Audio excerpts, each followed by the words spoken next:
এই যে দেখেন অবস্থা। ওর হচ্ছে জন্মগত এই সমস্যাটা, ওর পেটটা ফুলা। এই পর্যন্ত ওর পিছনে অনেক টাকা খরচ করছে, কিন্তু ওর রোগটা এখন পর্যন্ত ভালো হয় নাই। আর এটা ভালো হওয়ার সম্ভাবনা কতটুকু আল্লাহ তাআলা ছাড়া আর কেউ জানে না। তবুও অফুরন্ত চেষ্টা করতেছে ওর ফ্যামিলি, ওর মা। কিন্তু এর মধ্যে একটা ঘটনা ঘটছে। ওর বাবা ওদেরকে রেখে আরেকটা বিয়ে করছে। বিয়ে করে ওদেরকে ফালাইয়া রাইখা চলে গেছে। ওর আরেকটা বোন আছে, এই যে পাশেই আরেকটা বোন আছে। তো ওরা দুই বোন। আর এর মধ্যে ও অনেক অসুস্থ। ওরে প্রত্যেক মাসে রক্ত দিতে হয়, ব্লাড দিতে হয়।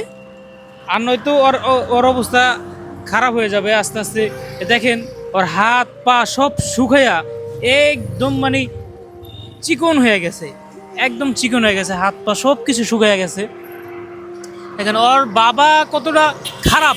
আসলে খারাপ এই জন্যই বলতেছি, ওর এই অবস্থা, ওরে এইরকম রাইখাও সে আরেকটা বিয়ে করছে। মানে একটা মানুষ কতটা নরপিশাচ হইলে এরকম কাজ করতে পারে। মানুষ সন্তান মানুষ পায় না, কিন্তু ওর মতো একটা সন্তান, এরকম একটা অবস্থা। ওরে প্রত্যেক মাসে চিকিৎসা করা লাগে, টাকা পয়সা লাগে। আর সেখানে সে হচ্ছে সুখে থাকার জন্য আরেকটা বিয়ে করছে। আপনি একটু এই সাইডে আসেন, একটু আসেন। আপনি একটু বলেন আপনার মেয়ের কি কি কি হয়েছে। আমার মেয়ের থ্যালাসেমিয়া রোগ হয়েছে, থ্যালাসেমিয়া। আচ্ছা, ডাক্তার কি বলছে? ডাক্তারও বলছে প্রত্যেক মাসে মাসে যতদিন বাঁচবে ততদিনই ব্লাড দিয়ে যেতে হবে। তারপরে অনেক টাকা, অনেক অনেক ডাক্তার দেখাইছি, তারপর ডাক্তার একই কথা বলে। তারপর আর এক ডাক্তার দেখাইছি, ডাক্তারে বলছে যদি পুরোনো যদি ভালো করতে হয় তাহলে অনেক টাকা লাগবে। অনেক টাকা লাগবে। হ্যাঁ, আচ্ছা, মানে ডাক্তার কি বলছে যে এটা ভালো হবে? ভালো হবে, তা মানে ভালো হবে, কিন্তু যে ওর কোনো গ্যারান্টি নেই। গ্যারান্টি নেই। হ্যাঁ। আচ্ছা, আপনার হাজবেন্ড শুনলাম বিয়ে করছে, সেই ব্যাপারে কিছু বলেন। হ্যাঁ, বিয়ে করছে এখন। আপনার খোঁজ খবর নেয়? না, জি না। তার হাজবেন্ড তার কোনো খোঁজ খবর নেয় না? মানে ছেলে মেয়েরও খোঁজ খবর নেয় না, ওয়াইফেরও কোনো খোঁজ খবর নেয় না? আপনার হাজবেন্ড কি আপনি ছেড়ে দিতে পারেন না? এরকম হাজবেন্ড না থাকাই তো ভালো। কিভাবে ছাড়বো, এখন দুইটা মেয়ে আমার। দুইটা মেয়ে তো কি এখন হয়েছে? মেয়ে নিয়ে আমি কি করবো বলো? যেখানে বাবা হচ্ছে সংগ্রাম করতে হয়, একটা ফ্যামিলির সমস্যা হইলে, রোগ বালাই হইলে বাবা হচ্ছে টাকা রোজগার করে সেই টাকা দিয়ে চিকিৎসা করে। কিন্তু সেখানে মা হচ্ছে সংগ্রাম করতেছে, মানুষের দ্বারা দ্বারে ঘুরতেছে এই মেয়ের চিকিৎসার জন্য।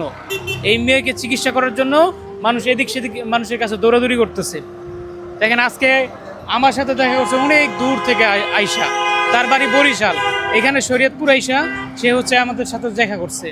আর আমাদের তরফ থেকে আমরা সামান্য কিছু সাহায্য করছি। ওর ওর যে রোগটা, এটা প্রত্যেক মাসে মাসে ট্রিটমেন্ট করা দরকার, ট্রিটমেন্ট করতে হয়। আর নয়তো ওর মানে আল্লাহ তাআলা কার মৃত্যু কখন রাখছে জানি না, কিন্তু এই রোগটা হইলে ট্রিটমেন্ট যদি না করে প্রত্যেক মাসে, তাহলে মারা যাবে। কারণ ওর ওই যে ও কিন্তু শুকিয়ে গেছে, ওর হয়তো ট্রিটমেন্ট ওইভাবে হইতেছে না, ওইভাবে ট্রিটমেন্ট হইতেছে না বিধায় ও কিন্তু শুকিয়ে গেছে।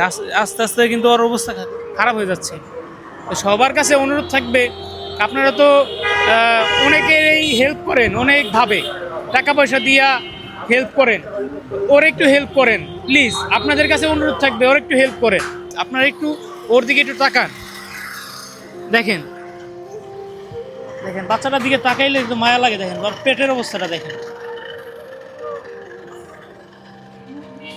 সবার কাছে অনুরোধ থাকবে ভিডিওটা শেয়ার করবেন প্লিজ।